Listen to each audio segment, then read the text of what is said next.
In this video, I'm going to show you how to paint your Ultramarines for Warhammer 40,000. We'll cover everything from the iconic blue armour, including how to get it highlighted, and then we'll look at how to get other key details painted. Don't worry though, because I'll walk you through painting Ultramarines in a really approachable step-by-step way that's easy to follow along with, so by the end of this tutorial you'll have the knowledge and confidence to get your own fully painted. And if you stick around until the end, I'll show you how to paint a sergeant's helmet and add interest and character to the armour. My name's Michael and welcome to TableTopReady. Today we're going to be painting a Space Marine from the iconic Ultramarines chapter, which means you can get started on painting your own collection. And so you know, all the paints and brushes I use will be shown on the screen as I use them, and they'll also be listed in the description along with links to my favourite hobby tools and equipment you see me using. And before we get started, we'll first have to get our Ultramarines ready for painting, which involves building them and getting them undercoated. When assembling, we don't have to worry so much when we can get to details, but if equipment is covering up areas, we can leave arms separate to make painting easier. I also like to keep any heads separate, and if you have any pegs stopping you from doing this, just clip them off. For the undercoat, we use a Macragge blue, which gives us a strong foundation for that blue armour, but remember you can use whatever colour undercoat you prefer. If you want to learn more about getting your miniatures ready for painting, I do have a dedicated video on the channel that covers sub-assemblies and undercoating your miniatures in depth, so make sure to go check it out. So when you're ready and have your Ultramarine built and undercoated, we can get started. In this first section, I want to get the iconic blue armour painted and create a good foundation of knowledge which is going to help us become better painters. For me, the best place to start is to get our base colour for the armour painted first, so let's start with the iconic blue armour, and for this we're going to use Macragge blue. And for best results we want to thin our paint, and I find an equal amount of water does the trick. We also want to remove excess paint from our brush onto paper towel first to give us more control when painting. Then when you're ready to start painting, we want to keep our brush moving and avoid going over any areas we've already painted to prevent creating any unwanted texture whilst the paint is still drying. And I know we already undercoated our Ultramarine with Macragge blue spray, but this isn't the same colour as we get in the pot. This means if we want to paint areas we missed with the spray or clean up any mistakes, it's going to look very different and stand out. Once the first layer is done, because we thinned our paint, it won't have covered very well, so we'll need to repeat the process and paint another layer. This lets us build up to a solid colour without losing any detail. Just make sure to let each layer fully dry first before doing another one. If you're interested in learning why and how we thin our paints, go check out my video going into more depth. Once you're happy you have a nice smooth solid colour to work with, let's use a Baden Black to paint any rib details between the armour. And although we want to be as neat as possible whilst painting, if you're like me you're going to be messy and make mistakes. That's okay though, because we can always go back and tidy things up as we go. It's really easy to overlook the very basics, even just how we apply paint to our miniatures, as well as just keeping things neat and tidy. And for me, even after all these years of painting, it's practicing those basics that really make the difference. Now we have the black ribbon finished and we've cleaned up any messy areas, we want to bring out the details and panels of the armour with the recess shade using Night Lord's blue, making them easy to see. And if you didn't know, a recess shade involves painting directly into recesses and around details to create our definition, rather than using an overall wash which can be messy and darken the colours we apply them over. Don't worry if you're a bit messy, we can tidy things back up with our base colour, and hopefully you can see how the recess shade has helped, and we can move on to highlighting our armour. For our highlights, I'm going to show you how to line or edge highlight our armour, which gives us a much cleaner look and draws our attention to all those important details. The first highlight we're going to do is called a chunky highlight, and for this we use an Outdoor Guard blue, and again we want to thin our paint and remove any excess on some paper towel first, which is going to prevent those thick blobby lines. This highlight wants to be quite a thick line, so we can still see it once we've painted our finer highlights after this, helping to soften our lines and add depth and interest. Our next highlight is called an edge highlight. I'm using Calgar blue, and this is used on any edges and to continue bringing out any details. Highlighting this kind of angular armour is actually quite straightforward because it has so many strong defined edges. We can simply angle the brush and run it along those edges to create clean, consistent highlights. Of course, there will be areas where you can't rely on just using the edge of your brush. For those, just take your time and paint thin lines where we want our highlights to be. Our final highlight for the armour is called a spot highlight, and this involves painting dots of Fenrisian grey on all the corners and sharpest points of the armour where light would naturally be more focused. If you want to know more about highlighting, then I've got a dedicated video on the channel which goes into more detail about what I find helps me and what I did to improve. When you're done, hopefully you can see how our highlights have helped to really define the shape of the armour. It's really important to practice edge highlighting if you not only want to improve the look of your miniatures, but also improve your hand-eye coordination and brush control, and you won't even notice it happening until one day you just feel more confident when painting.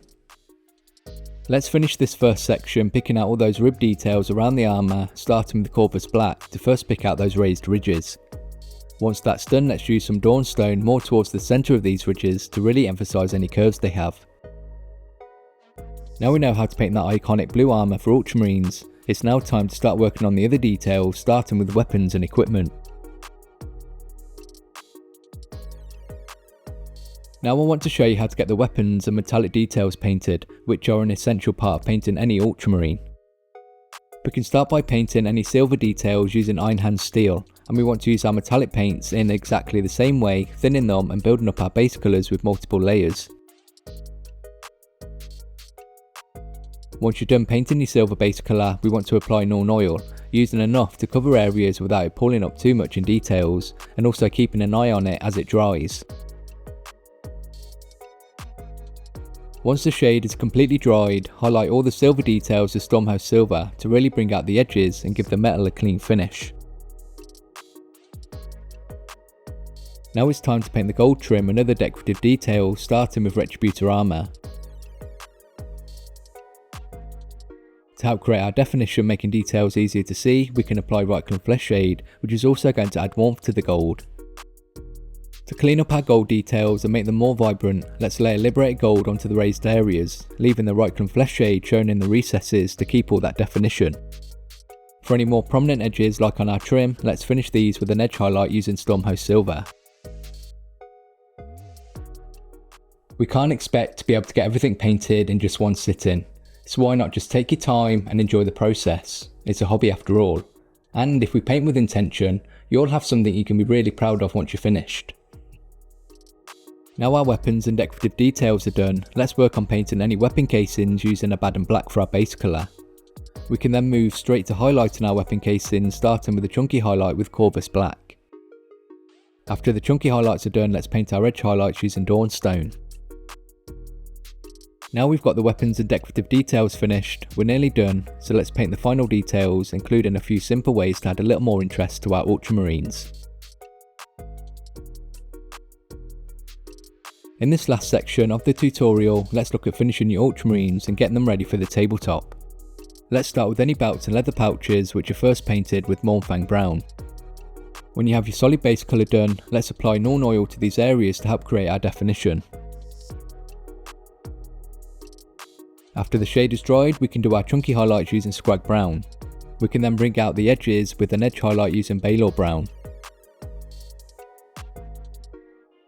Now I want to show you how to paint your Sergeant's helmet. This is a great way to help your squad leader stand out on the battlefield, so let's start by painting it with Mephiston Red for our base colour. If your Sergeant is a veteran, they'll be denoted with a white stripe over the crest and forehead, and all you need to do for this is block in the stripe with Corex White, then tidy up the edges using our Mephiston Red base colour. To finish the red areas of our helmet, we first want to recess shade with Galvorbak Red. Then paint our edges and details first with a chunky highlight using Evilson Scarlet. For our edge highlights we can use Squig Orange. Then we can finish our helmet the same as our armour with a spot highlight painting these Fire Dragon Bright. I know how easy it is to get lost in the details and even lose motivation to finish our miniatures, but as long as we have a plan and write everything down how we want to paint things, we can keep moving forward without hesitation or uncertainty about what to do next. Something that's really easy to do but adds a lot of character to the armour is painting a few scuffs and scratches, and for this we can use Calgar Blue. And depending on the theatre of war, we can also add some extra colour around the feet and lower legs. Here I'm painting Doomball Brown directly into some of the recesses. When adding effects like this, it's best to take your time and build them up slowly until you're happy with how they look. This stops them overpowering all the work we've already done. The last thing to do for our Ultramarine is to bring it to life, painting the lenses. For this, let's start by painting the recessed areas with Mephiston Red. After that, paint a thin line along the bottom edges with Fire Dragon Bright. Then we're going to finish any lenses painting a small dot of white scar in the top rear corner. To really finish off your Ultramarine, you'll want to apply transfers, but don't worry, I've got you covered with an in-depth video showing you exactly how I like to do them, so make sure and go check that out. For many people, the Ultramarines are the first chapter they get introduced to, so it was really important for me to get this tutorial right and show you guys how you can paint your own Ultramarines in a way that's both approachable and achievable with some practice, no matter your skill level. So let's see how it turned out. But before we see the finished miniature, I do want to say a massive thank you to all the amazing people who've made this tutorial possible with their continued support. It really means a lot. Your generosity allows me to get all the paints, brushes and miniatures I need to make these tutorials so I can continue to help you get better at painting. And I especially want to thank everyone who's recently become a supporter or has donated to the channel. Thank you so much. If you enjoy the content here on TableTopReady and you feel you get value from it, head over to the TableTopReady website where you can find ways to support the channel and help me create even more content. I also have a newsletter to keep you up to date with new tutorials, masterclasses and what I get up to behind the scenes. As a thank you for signing up, you'll also receive a free guide packed with tips and advice on how to improve your miniature painting.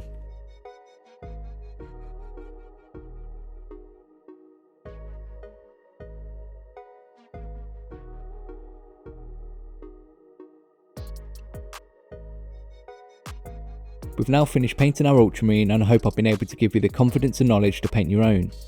I've got plenty of other tutorials on the channel showing you how to improve your painting, and if you want to learn how to paint the Imperial region and Primarch of the Ultramarines, Reboot Guilliman, I have a masterclass available through Patreon and YouTube memberships. I really do enjoy making these tutorials and I hope you find them useful. If you do, then please leave a like and let me know in the comments below. I always love hearing about your own hobby and what you thought of the video. As well, make sure to subscribe if you don't want to miss out on future content and masterclasses, and I'll see you in the next video.